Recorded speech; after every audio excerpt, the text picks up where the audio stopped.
Hello friend, Radhe Radhe. कैसे हो आप लोग? आई होप आप लोग अच्छे होंगे। तो मैं बहुत अच्छी हूँ। तो गाइस, आज मैंने नहा लिया है। आज है 12 नवंबर। तो जा रही हूँ मैं खाना खाने। साग रोटी आज से मेरा स्टार्ट हो गया है। साग, रोज का साग खाना। क्यों? क्योंकि मेरी आंखें बहुत वीक है। तो कहते हैं आंखें वीक में साग खानी चाहिए, हरी हरी चीज़ खानी चाहिए, और ठंडियों में तो खाना ही चाहिए। तो ये लीजिए, 2 हरी मिर्च, साग, आलू चने की सब्जी, रोटी एंड मैं। आइए चलते हैं खाना खाने।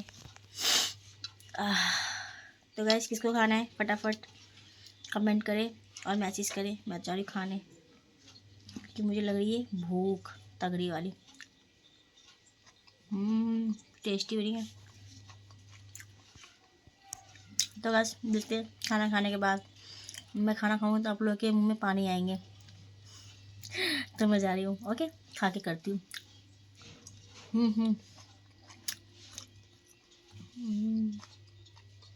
स्पाइसी बहुत। Guys, bye bye.